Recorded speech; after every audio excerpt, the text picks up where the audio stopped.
Welcome to this group administration of a remote initial ELPAC demonstration video, sponsored by the California Department of Education. By the end of this tutorial, you will understand how to set up, launch, monitor, and stop a remote group administration of the Initial English Language Proficiency Assessments for California, or ELPAC. This video will demonstrate both a test examiner's logon and students signing into the web-based student testing interface. Also included are best practices for how test examiners should monitor and communicate with students during a test session. This demonstration is applicable for the following initial ELPAC tests: Grades 3 to 12 listening tests, Grades 3 to 12 reading tests, Grades 3 to 12 writing tests. A remote initial ELPAC may be administered in a small group of up to 4 students. During a small group administration, students are in full control of the testing interface. If a student does not have enough computer familiarity or English language proficiency to navigate through the logon process, it is recommended that they be assessed one-on-one rather than in a small group. Practice and training tests are available to use prior to testing in order to familiarize students with the logon process and navigating the testing interface.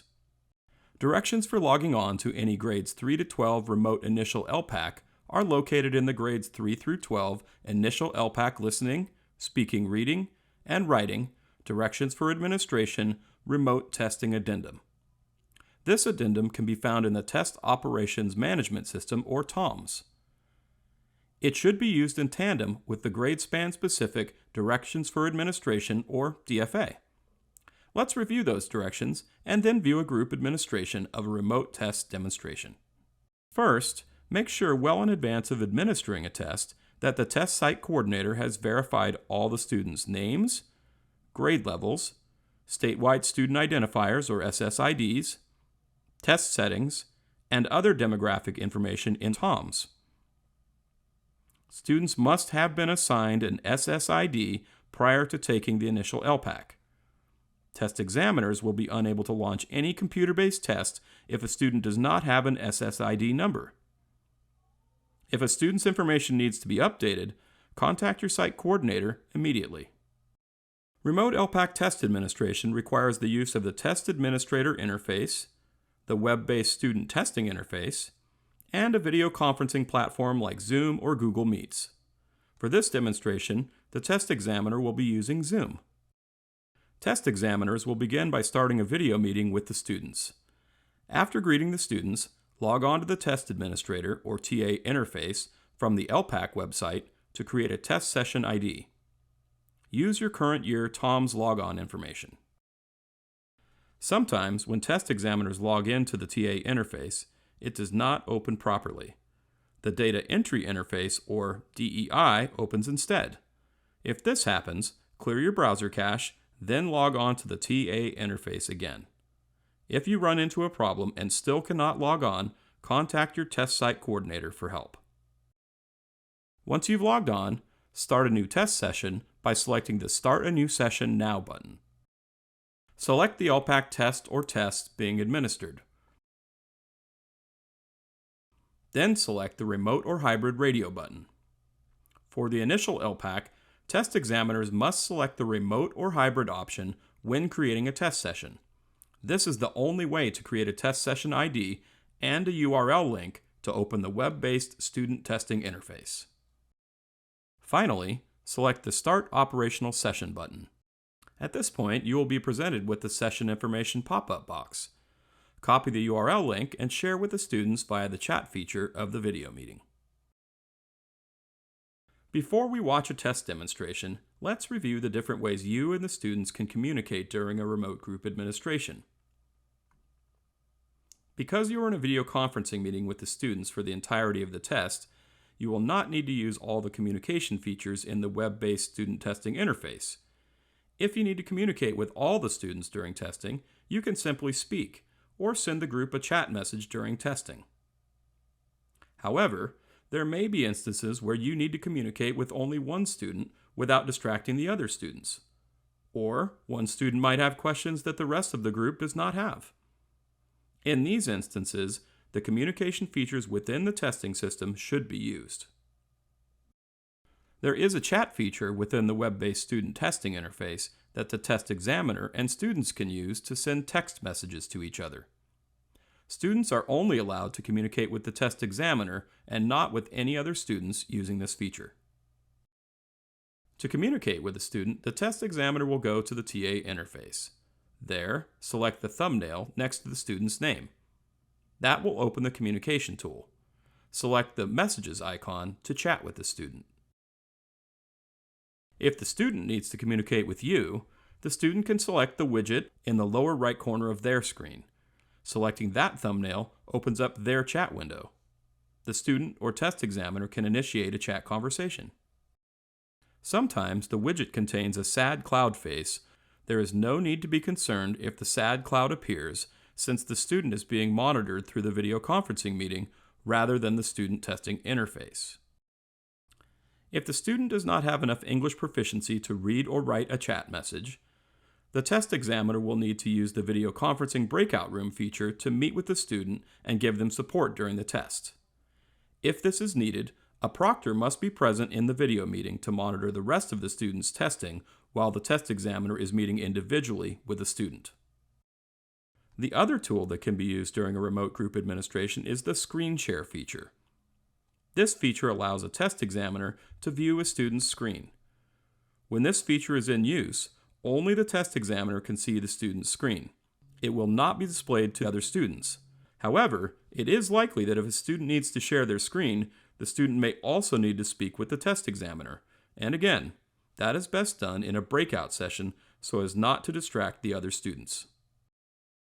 If a test examiner needs to view a student's screen, the test examiner can do so by selecting the View icon from the chat video window. A message appears letting you know that you have requested screen share permission from the student. Before you can view a student's screen, the student will first need to grant you permission to view their screen. To do so, the student will mark the I agree box. Then the student will need to select Allow to grant permission. A red dotted line will appear around the student's screen, indicating that the test examiner can now see their screen. It will disappear when the test examiner is no longer viewing the student's screen. On the test examiner's computer, you will see a window with a live feed of the student's screen. If you are still in the large group video conferencing meeting, you can communicate with the student via a chat message while viewing their screen. To disconnect a screen share, select the End button. Now, let's watch a test examiner begin the logon process with a small group. The test examiner will be launching the grades 9 through 12 listening test.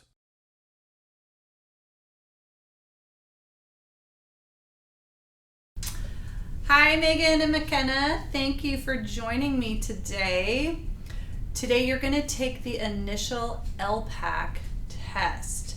So since both of you are fortunate enough to know another language other than English, the state of California wants to make sure that we are doing our job in developing your English. So this test is going to show us all the English that you already know. And the results may help your teachers know what they should do to help you in class. So some parts of this test may seem easy and some parts of this test may seem hard, and that's okay. Just do your best. So now, no one can help you with this test. You can't have your phone, no books. You can't have your mom or dad or older sister help you with answers. But that's okay, because I'll be here the whole time, and if you have a question, you can ask me. What you can have is a pencil and a piece of paper. So do you have those things? Yeah? Okay. Oh, perfect. Thanks, Megan. Okay. You can also have headphones. Megan, I see you have yours. McKenna, you don't have to have them, but if you want headphones, you can. It might help you hear parts of the test better. So, do you have any questions so far? No? No. Okay. And if you don't want to say anything out loud, you can just shake your head or nod your head for no or yes. That's okay too. Since this is a test, you do have to keep your camera on in Zoom the whole time. And like I said before, I'm going to be with you the whole time. Now, if something happens, because it does, if your internet goes out or Zoom drops you or something happens, just rejoin the Zoom meeting, okay? And I'll help you get started again. Okay, so if anything happens, come back and join the Zoom meeting when you can. Once we log in to the test, I'll show you how you can send me messages and how we can talk. Since this is a group, since there's 2 of you, we have to be careful. I don't want either of you distracted by me or the other person, so I'm going to show you how we can talk to one another during the test. So right now, I'm going to start the test session, and I'm going to set up our test. Today you're going to take the listening, the reading, and the writing test. And for each one, you will have to log in. So right now in the chat, I am putting a link. Open up your chat, and you don't even have to copy it. Just select that link. It should open up to a page where you see a logon screen. Do you see one yet? There are say directions in the grades 3 to 12 remote addendum for test examiners to use as they guide students through the logon process. However, it is okay for test examiners to use additional directions and student-friendly language to engage the student and provide any help needed during this time. You're going to put in your name, where it says first name, and then that long 9-digit number that I sent you, you're going to put here where it says SSID. And you can see that the test session ID is already filled in for you, so you don't have to do that at all. So I want you to put in your first name, put in your SSID, and then click that green sign in button. So you see your information there. Go ahead and click yes. And then you're going to see a screen that has 3 tests on it. It has boxes. Okay, do you see that, McKenna? The 3 tests? Do you see the one that says listening? It says start initial ELPAC grade 9 to 12 listening test. So now you have to wait for me to approve you. Once I've approved you, you are going to complete a sound and video playback check. We're going to make sure you can hear the sound in your computer. You can go ahead and select that play button.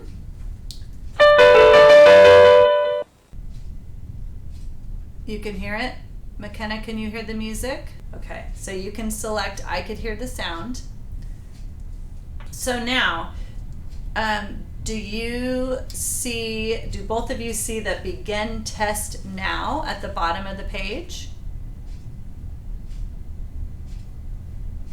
You do? Okay, so go ahead and begin test now.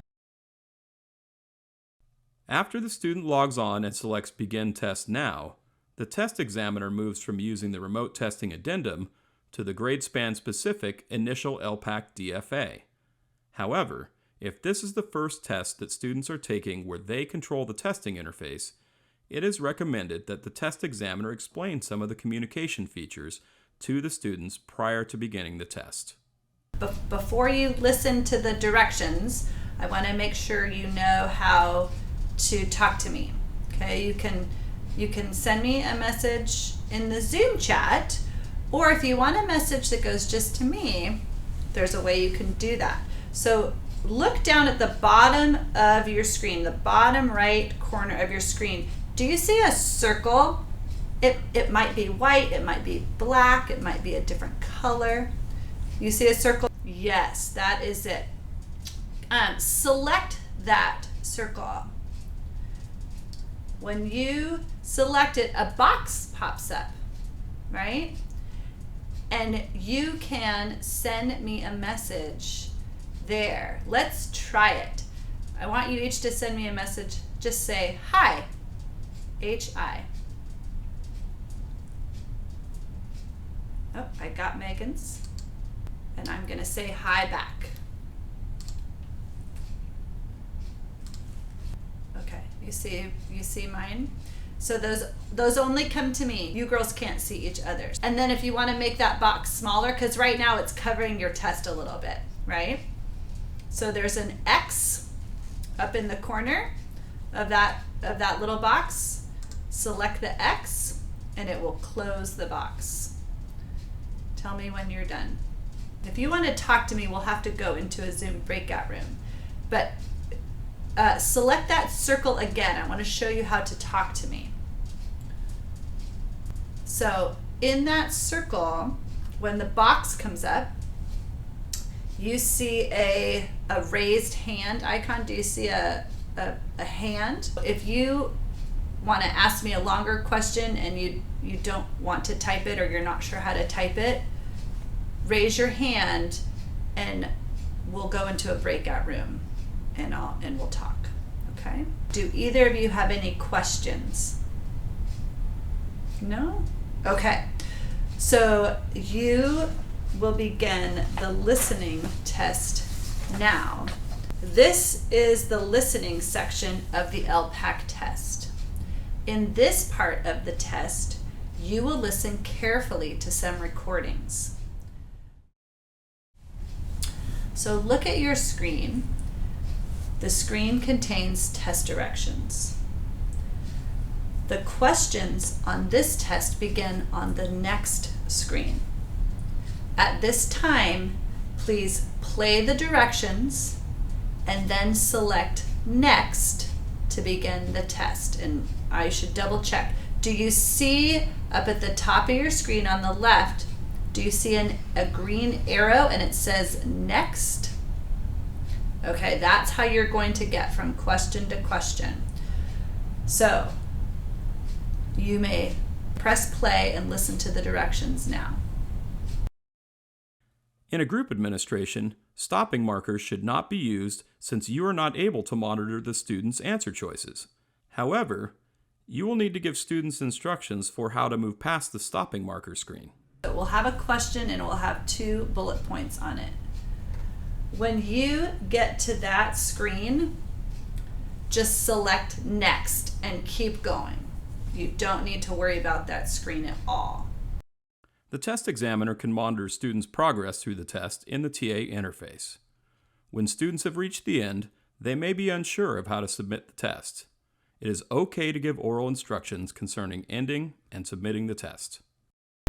Megan, I see that you are all done with the listening test.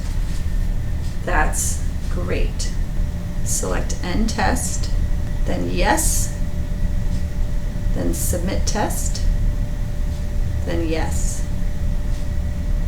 Good, okay. And then select the green Log Out button. Okay.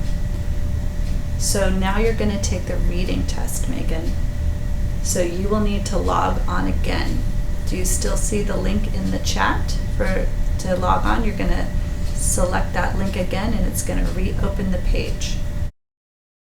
Thank you for watching this group administration of a remote initial ELPAC demonstration video. For more information, please visit the ELPAC website at elpac.org.